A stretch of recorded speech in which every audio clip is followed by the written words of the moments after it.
Let's paint a puffin. Now, I've already painted one here. I'm just using a very limited palette. We're going to do a nice wet and wet background. Two brushes, the round and the pointer. I do like the pointer brush for things like this. I'm going to start off with any of the little detail on the beak. So I'm going to use Wild Rose and Sunlit Gold. And I'm just going to start by painting the beak. I don't want this to get, I want it to dry. I don't want this to run in. So I'm going to leave that now, move to the legs. Now you might think, well, that seems odd, but no, I'm using the same colour and I'm just going to let it blend. Doesn't matter that it's at the bottom. I want this to dry. I'll soften this a little bit here and then I'll meet the darker section up to this later. So this is where the other little leg's going to be. I'm going to just drop in a little bit of the pink. I just love that pink. It's going to be in shadow. So then what I do is I soften the top where the next colour is going to meet up. So this is going to be a dark colour later on. So we'll leave that. Right. Then we'll start on the details. A little bit of detail. Lovely dark colour. You can use any dark colour you have.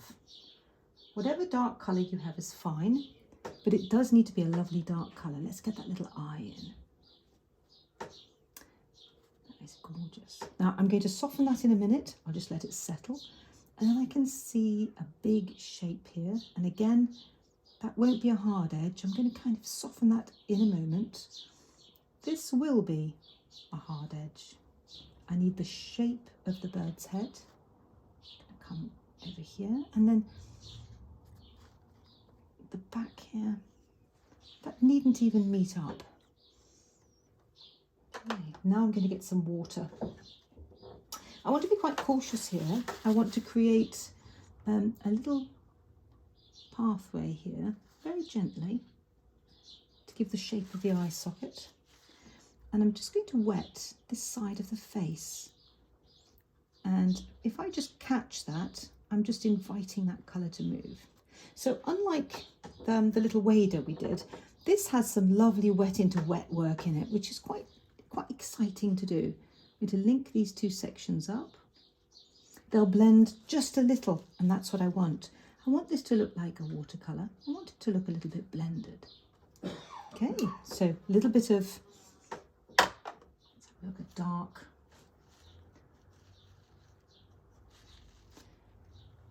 under here. Oh, it's a bit darker than that. I really want this to be a strong colour. So again, you see, that's once I get moving, do you see that's not dark enough? Into my dark colour. I'm not going to use any more water. I want pigment. Okay, that looks about right. Yes, that's much better. Now it's very, very warm today. So it's drying very quickly. So I'm going to keep this section quite wet. If I tap, it'll be darker. It'll take longer to dry, but actually that's rather nice. So if I tap here, this little bit here, I want it just to have a lovely neat line at the top. So I'm going to get my pointer brush because this is such a lovely point that I can see exactly where it's going to finish off. I think actually that's going to meet up quite nicely just there. Now that is lovely. Nice. And then down the front here, I want that really white. I'll add a little bit of yellow perhaps underneath this one. I add a little yellow on the one at the front, but I'm going to keep this a little bit simpler. So back to just tapping with the brush. And the reason I'm tapping with the brush more is that I'm wanting more of that dark colour. And every time I tap with the brush, a little bit more pigment is being released. Now we're going to have dark right up to here. We'll really drop in this colour. And then any of the delicate little details, I'm going to use my pointer brush, because if I want a lovely shape of the wing here, lovely little point there, I think the pointer brush does that job really well. So especially when I'm working back on myself here, That is lovely. Now we've got a lovely little dark bit here. I know it's dark on the top of the leg. That I'll blend upwards and blend down. But already, oh, that is looking quite exciting. I like that. That's looking lovely. Back to the water. This is just water. Now I want a little slight soft edge here. So I've just touched it. I'm inviting it to go in that direction. The brush for this must not be too wet. And I'm just going to invite this to move a little bit up the body, but not too much. Okay, so that's nice. So do you see how when we put the legs on to begin with that bright orange, we can just blend the colour into it so that it does then look like it was all painted at the same time. I'm going to get a tiny little bit of this colour just to drop onto there to darken underneath. And then we've got the tiniest amount of this lovely gold colour under here. Very, very little. Just a little bit of warmth. And do you know, I'm going to put just a little bit here on the belly. Just a little bit. So that we get a nice kind of roundedness. Now, they're standing on a little rocky outcrop that's in shade. I can use that same sort of gold colour. Really very, very pale. A little bit of blue into that. Tiny bit of blue. We'll just tone it down and we'll put just maybe a few little bits of texture on here, and then I'm going to put the dark on, but I want this to dry. So whilst we're waiting for that to dry, this just needs to look like a little outcrop. I'm going to put a shadow on this later when that's dried, but now I'm going to just create the edge of the bird's chest with the blue. So I just want some French Ultra. I want to create the nice shape by painting the background. Now, it is a very warm day. I should just say it's 30 degrees today. Very, very warm. So I'm going to help myself. I'm just going to dampen the paper. So if it's warm, or if you're a bit nervous about doing this sort of thing, dampen the paper first. That's given me a little bit of time. Now, into the blue. I want a lovely hard edge on the edge of the chest, and it has to be neat. So I do need to concentrate to get the edge of the bird. Look at that, that's lovely. That really has got a lovely little fluffed out chest. And then when the paint comes down here, again, I want to keep that nice colour and I want to keep the nice shape. Now, because we've wet this, that makes it a lot easier there. Can go right up to that orange because, of course, the orange didn't get any, it's dry, it's not going to get any colour on it. And then I'm just using water to just soften that. I don't really need that right up to there. A little bit of blue. It's to create the edge of that chest, really. So the paper I'm using is Bockingford 140 pound. It's a knot surface, so it's got a lovely texture to it. I'm just wetting this.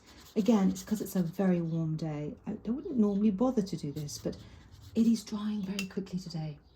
Into the ultramarine, and we'll just bring a little bit of this, just give it a blue sky day, a bit like today, right up to there. Now that's run slightly because it's a little bit wet, so with the dry brush I just push that back. I never worry too much about things like that happening. I just go with it and adjust it. Don't panic, don't kind of pat it and panic, just go with it. It then becomes a soft edge. A little bit of blue down here. Okay, and then we'll be ready for our shadow on the rock. Now that's quite nice because what that does is it gives a lovely sort of soft kind of sky background. So lovely strong colours. Dark, it must be dark enough, and every time I've tapped with the brush, it's given me a little bit more liquid. Now I've got a little bit of orange still to put on here, so I'm just going to go back to using this brush here. There's always this little bit of orange on the cheek, and I would like to get that in sort of about here. And then there's going to be a little bit of dark underneath it, but not too much. And then back to our water. Not too much water, but I don't want it to look like an orange blob. I just want to soften that. So it's a hint with softened edges. Okay, so I'm looking at this one and thinking, yeah, it's got the same sort of markings. Now we're going to put this shadow on the rock.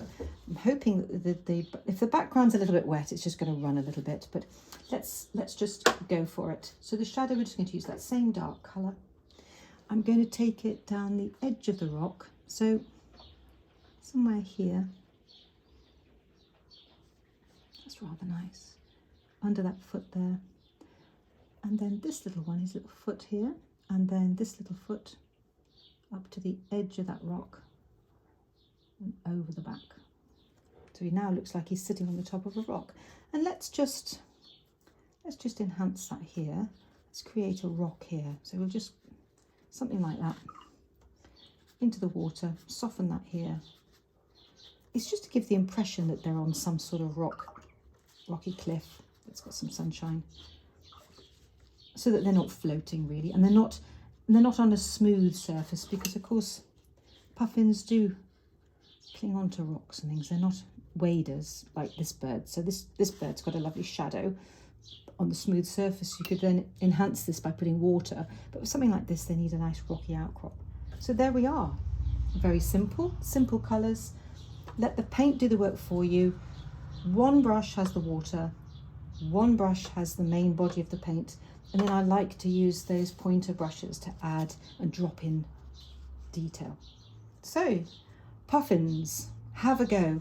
Ever so simple, not for the absolute beginner, but as long as you've done some of the previous lessons that we've done, you should be able to tackle it. So have a go and enjoy.